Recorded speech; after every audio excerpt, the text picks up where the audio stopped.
The Cathedral of Notre Dame is probably one of the most important symbols in Paris, and it's very closely linked to the history of France.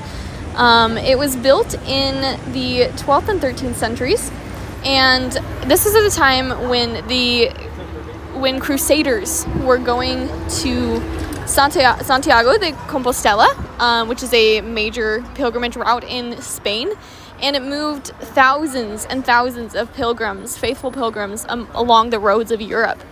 And the Ile de la Cité in Paris was a crucial crossing point over the Seine, and so there were a lot of faithful pilgrims that flocked to Paris.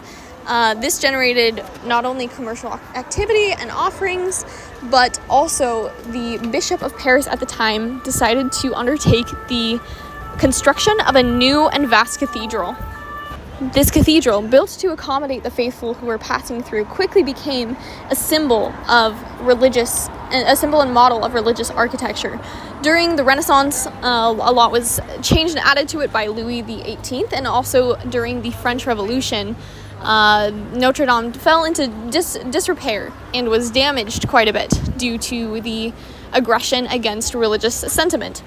But in the 19th century, Victor Hugo was commissioned to write a piece that would bring the architecture of Paris, specifically the Cathedral of Notre Dame, back into repair, to restore it. And he wrote his famous book, The Hunchback of Notre Dame.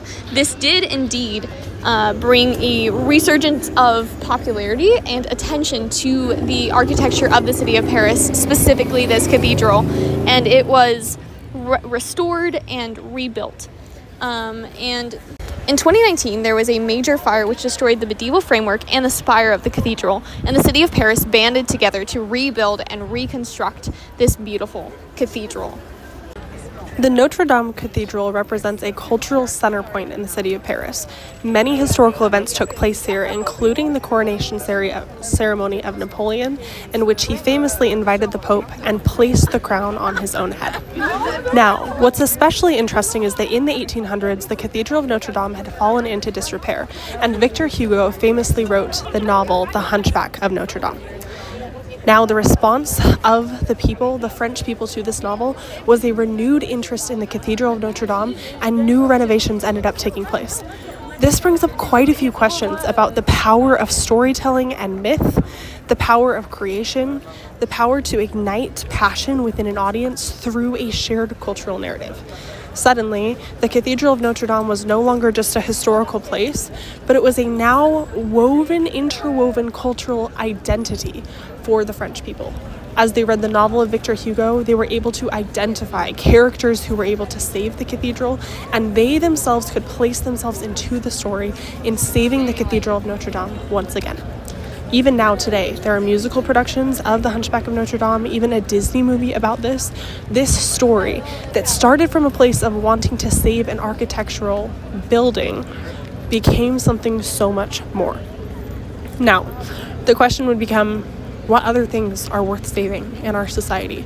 What types of stories and myths and conversations can we start in order to lead to a type of cultural revival, just like Victor Hugo did in order to save the Notre Dame Cathedral? This also highlights something fascinating about history. Just because individuals might lose interest in a very specific, important monument for a time, it doesn't mean that passion can't be renewed once again.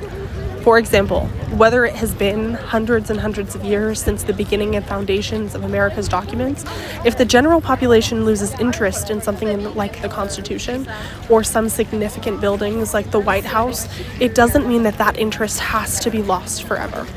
What Victor Hugo and his novel, The Hunchback of Notre Dame, teaches us is that story is a powerful tool of persuasion in order to ignite the hearts and minds of people towards renewed action, to be able to make lasting impacts on places and traditions and buildings that have been historically centered in the past in order to preserve a lasting legacy into the future and for generations to come.